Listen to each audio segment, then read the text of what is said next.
Hey there, it's Silver. This is Armored Core 6, Fires of Rubicon. So yeah, finally it's here. And really for the first time ever on PC. There have never ever been any official Armored Core games on PC. This is the first one, so that's pretty cool. But there haven't been any AC games for a while on any platform, so it's really nice to come back and feel sort of at home.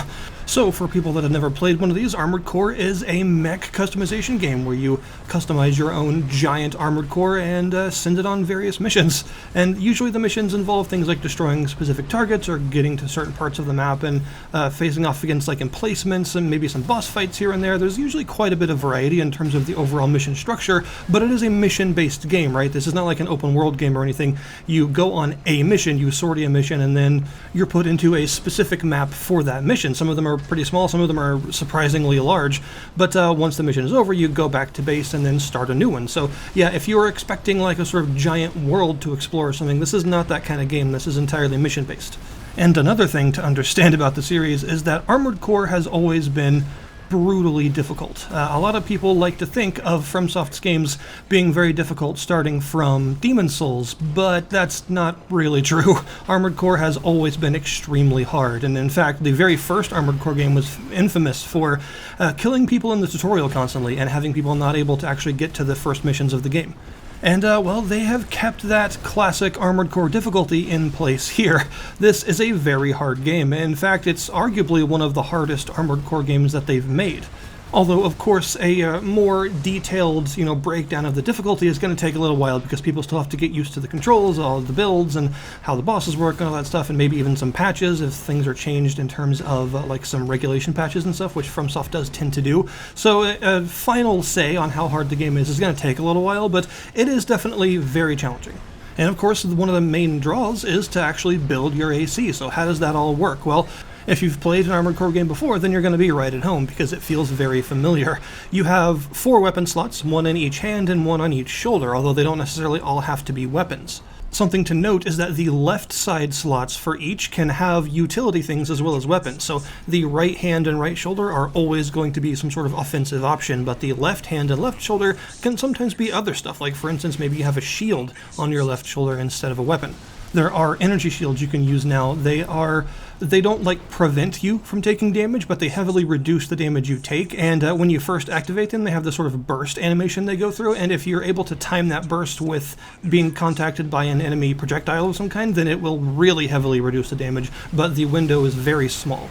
And as far as weapons goes, there's a lot to choose from, which is, of course, a classic Armored Core thing to have just massive gobs of build variety, and that is definitely the case here, although I will say the game does limit its variety more so than usual at first, because the parts shop, the place that you're actually going to be going most of the time to get new parts, is limited in its inventory at first, and it doesn't have all that much in stock, but as you go through the game's missions, you will unlock more and more stuff. So I found that in comparison to the usual Armored Core formula, you have less given to you at first, but it does evolve into being very large and having tons of build variety. Once you get maybe, say, 3 chapters in or so, you start to unlock a lot more stuff. So this is one of those games that really opens up a little while in because of all the variety that you get access to. You just don't start with all of that.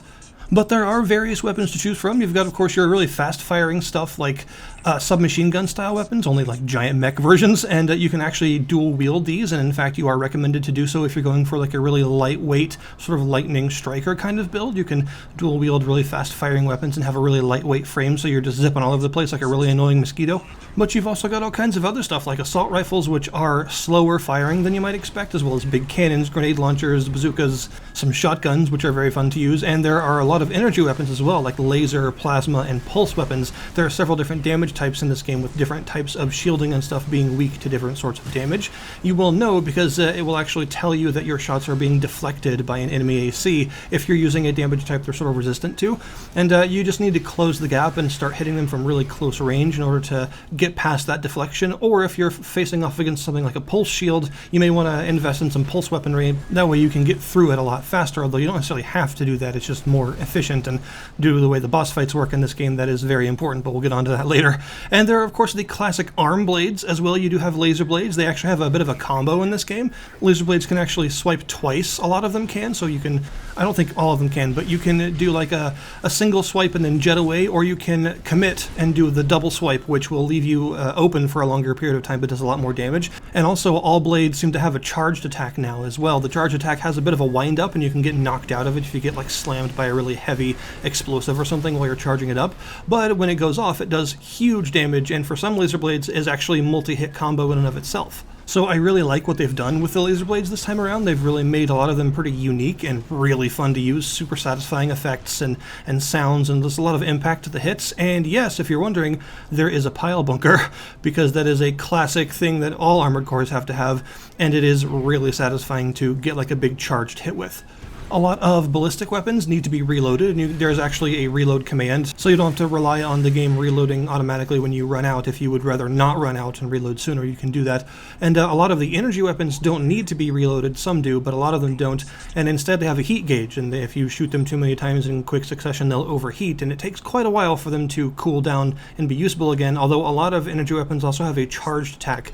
For instance, like the big plasma rifle that has a triple spread that instantly overheats it but does a lot of damage. And there's also things like the laser shotgun, which is really cool to use, and its charge attack actually makes it explosive. As far as shoulder weapons, you've got a lot of the classics, like your big linear cannons, of course various types of missile launcher, a lot of which can lock on and sometimes even multi-lock, so you can hit multiple targets at once. Laser cannons, railguns, plasma missiles, all sorts of really good stuff. So yeah, in terms of build variety for the various weapons you have access to, there is a lot here, and you can make something just totally stupid if you want to. Just go for like a tank tread and like dual-wield miniguns and have a bunch of missile launchers on your back or something. You can do that if you want, and it actually is surprisingly effective as well. You also, of course, have the main components of the core itself, your head, core, arms, and legs. And the legs are important because they determine how much weight that build can hold. There are various types of legs that will determine just your average speed in general, but also how much you can weigh it down. And various different legs have different characteristics, like bipedal legs being really balanced, reverse-jointed legs having a really high jump that doesn't use energy, as well as a really fast dash that's super useful. Quadrupedal legs allow you to hover in the air for like a minimum of energy, so you can do a lot of like aerial bombardment. And then tank treads just hold a ton of weight and allow you to go for like a super heavy build. And then you've also got a couple of internal components to look at. You've got your FCS, your fire control system. This is what determines your ability to lock on to targets. So if you've ever played a FromSoft game and you've wished the lock-on had a longer range, well, in this game you can actually change that. If you equip one of the longer range ones, or ones that are specifically for multi-targeting with really powerful missiles, there are all kinds of different FCSs to use for different situations, depending on what you're actually building towards. And there's, of course, the generator as well, which is extremely important because you have to generate a certain amount of energy in order to actually even be able to take that core out on a mission. Depending on what other parts you're equipped with, you have to have a certain threshold of energy generation before you can actually leave the AC builder. But of course, it also helps to have more energy generation because depending on how close you are to that threshold, your boosts and stuff are going to use more energy. And so if you give yourself more of a surplus of energy gen, that means you're going to refill energy faster and be more mobile. There's also the extension. These are pretty cool. You don't start with any of these, but eventually, once you unlock the arena, you gain the ability to fight other armored cores in the arena and get these chips that you can spend on improving yourself in various ways. You can improve things like how much your repair kits heal you and stuff like that, but you can also buy extensions to put in your armored core that will give it some sort of extra ability, like, for instance, a pulse shield, which is like an energy shield that prevents you from taking damage for a while until it falls. Or you could go for like an energy pulse instead that sends out a big shockwave around you, damages enemies that get caught in it, and also destroy projectiles and missiles and stuff, and allow you to sort of, if there's like a giant wall of missiles heading towards you, you can basically deflect them with it if you time it right. That's something else to mention, by the way, the repair kit system. So this is not a Souls game, right? Armored Core has always been separate from the design philosophy of the Soulsborne series that From is kind of known for. But even though this is not trying to be Armored Core Souls Edition, it very much still plays like a classic Armored Core game. It does have a couple of things in it that are clearly influenced by their time making those games, things that they thought would be good ideas to include. And one of those is an Estus-like healing system in the form of allowing you to take 3 repair kits on you at any given time during the mission, so you can actually just press up whenever you want to, as long as you're not stunned, and they will heal you for a certain amount of armor. And there are a lot of different mission types to go on. Usually you have access to 1 or 2 missions at a time, and you can sort of go through them, and then you'll get access to another 1 or 2, and it just sort of keeps going like that until eventually you find the chapter closing mission, which will have some sort of big important boss fight at the end, and then unlock a whole bunch of new parts in the store and put you on to the next chapter. As far as the missions go, I think they're pretty well designed. They tend to be really fun. They're just full of really enjoyable moment-to-moment gameplay that really rewards you for building however you want and coming up with an armored core that you enjoy piloting. There are all sorts of different threats that you may come across. A lot of what you're fighting are MTs, which are mass-produced mechs. They're nowhere near as fancy as armored cores, so you sort of destroy them by the hundreds. But they can still be a threat depending on how many of them there are and what all they're equipped with, especially some of the sniper models with really powerful long-range sort of rail weapons and stuff. They can do a surprising amount of damage, but there are also some more elite enemies that you'll come across aside from just the normal mass-produced small mechs. There are also things like the bigger MTs that are like quadrupedal and stuff, and basically they're like mobile weapons platforms. They're a lot more dangerous and have all sorts of different attacks to learn. These are like your big, fancy, scary enemies that you only face occasionally, and a lot of times they end up being optional, because one thing this game does is it puts these little file symbols next to some enemies' lock-on windows, and if you destroy these enemies, then you will get these sort of file thingies if you're able to complete the mission, and every certain number of them you get, you unlock a new part. So this is a second way to unlock parts that are sort of exclusive to this system, but a lot of the targets that have these are optional. They're things that you got to go out of your way, explore the missions, and find. Oftentimes they're much more difficult than the other parts of the mission and involve finding them before a timer runs out or something like that in order to actually be able to face them down. But if you are able to destroy them, then you'll get some pretty cool stuff. There are, of course, also enemy armored cores, and these are going to be the bulk of your very tough fights for a while. The armored cores, they can do everything you can do. They have all the same mobility options, all the same weapon options and everything, so they're very dangerous to fight, and a lot of them can be very fast and hard to keep an eye on and stuff as well. And, by the way, they can also use repair kits just like you, so you may have to deplete their health gauge multiple times if you don't power them down really fast, because they'll actually get a chance to heal. I guess you could say these are kind of analogous to your very tough NPC invaders in something like Dark Souls, although they are a lot more mobile. Speaking of mobility, you got some pretty good options this time around. You have your classic just walking around and boosting. You have a dash that allows you to glide along the ground, and this doesn't take energy at all. It's something that you can do for as long as you want. You can also jump up in the air, and depending on the types of legs you're equipped with, you have various aerial thrusters that allow you to boost up and gain quite a bit of vertical mobility. And in fact, a lot of the missions are designed this way so that you have to use a lot of vertical mobility. The levels tend to be pretty vertically complex, so you are going to need to jump around between platforms and things as you're exploring them, especially the much longer exploratory missions. They tend to have a lot of areas that are very far apart or very high up and stuff like that, so you're going to need to use a lot of these mobility options. But you also have a quick boost on the square button or the X button, and this is really important because well, I think a lot of people are going to be tempted to say it's basically the dodge roll from Dark Souls. It plays the same role in how you're supposed to use it, but honestly it's not really. It doesn't have immunity frames, at least as far as I can tell. You're not meant to dodge through attacks or like dashing in Bloodborne, it doesn't work like that. You're supposed to use it to get away from attacks because it doesn't make you invulnerable, but it is a really powerful mobility option, and one of the biggest things you're going to be using it for is waiting for a big, powerful beam cannon attack or a big volley of missiles to just about hit you, and then you dash out of the way just in time to just barely be able to clear the area that it hits. This is what a lot of the mobility is about in combat. It's waiting till the last second for these attacks to just barely scrape you and then dashing out of the way, because a lot of enemies have some very powerful lock-on attacks. They have really good tracking, missiles home in really powerfully and stuff, so you can't just lazily glide around and expect to not get hit.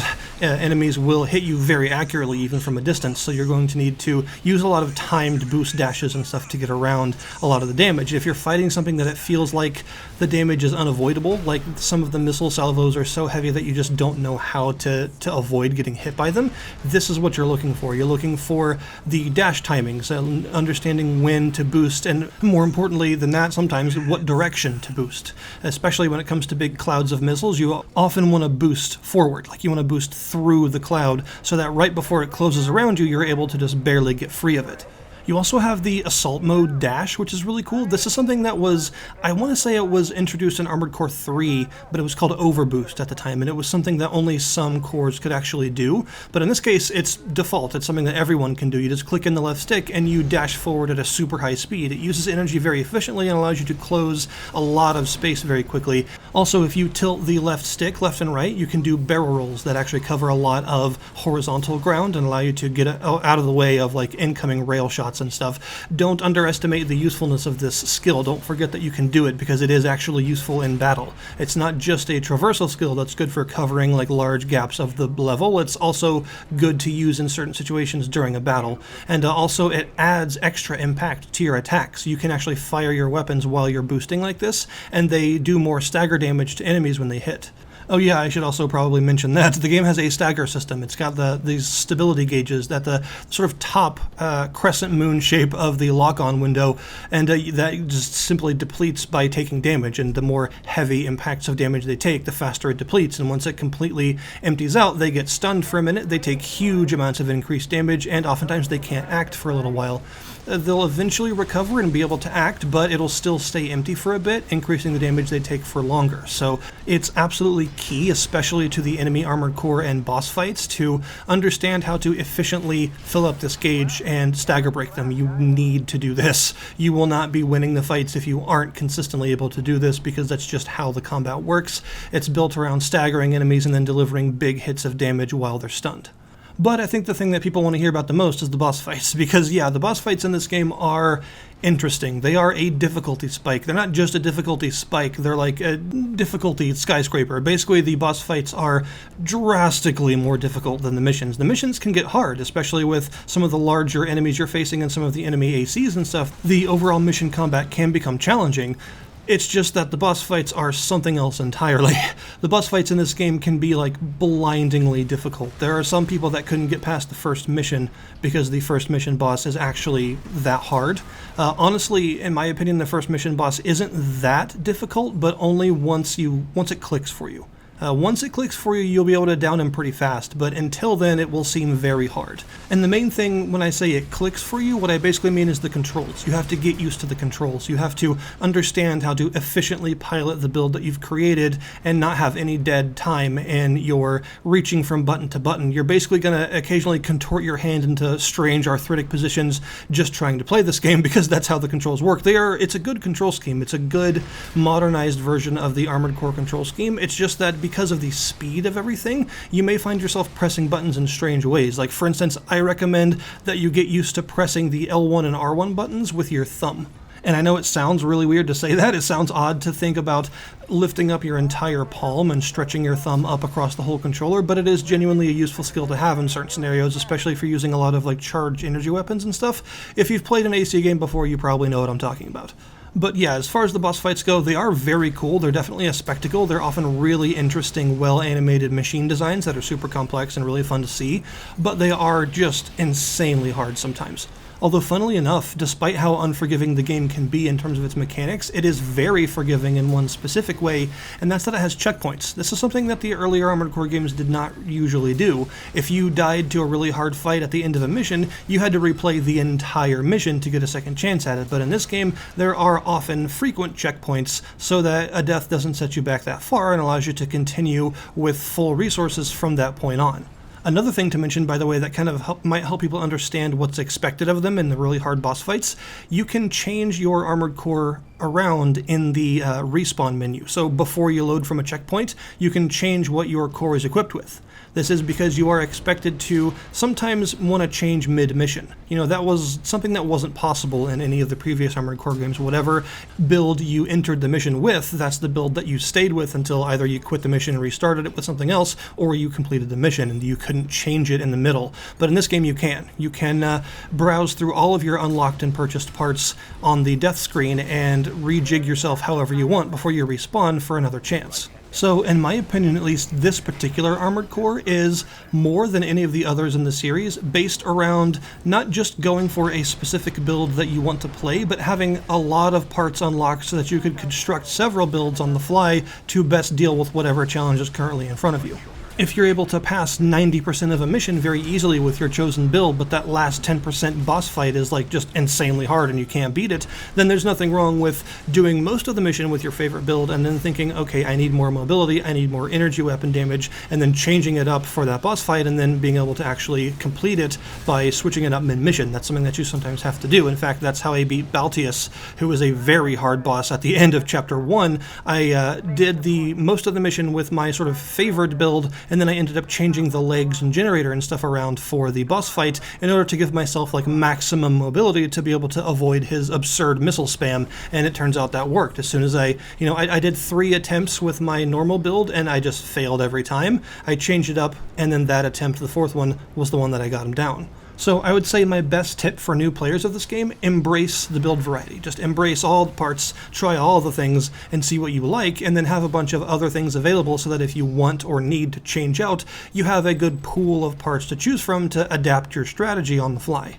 And overall, my other big tip for beginners of this series is just get used to the controls. The controls of these games can be a little bit challenging to get used to sometimes because there's a lot of buttons that you gotta use for a lot of things, and it's all happening very, very fast. So it can be a little bit overwhelming at first, but in my opinion, the control scheme of this game is, like I mentioned earlier, a really well modernized version of like classic AC controls. It actually controls very smoothly and works really well. You won't be getting that far in the game if it feels like you're fighting the controls. You need to sort of be one with the controller. If it feels like you're fighting them, then you're not going to be able to react fast enough to do some of the harder fights. So my biggest tip is just get used to piloting whatever build you want to make so that you feel fully comfortable with the controls.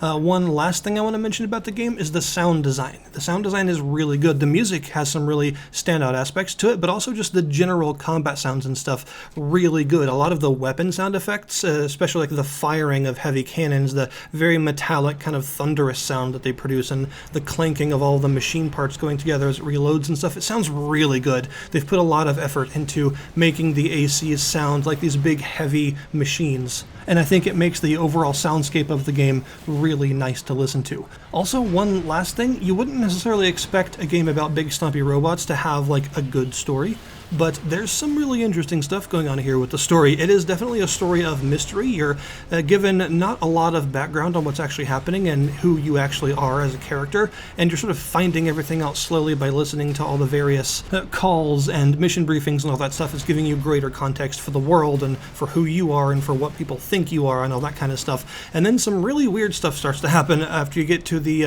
like past Chapter 1, and some unexpected twists begin to occur and some stuff like that, and it paints a really interesting picture of this world, that there is actually more here than just cool stompy robots. There is a relatively interesting and mysterious story to unravel, which is pretty cool because, like I said, you don't necessarily expect that sort of thing with a game of this type. But yeah, there is a story, and it is actually worth paying attention to, and the voice acting is also quite good. So my view on Armored Core 6 is it is a triumphant return of a series that I have loved since the very beginning, and I love seeing it come back like this. I love it being on PC, and I love it being this ridiculously difficult.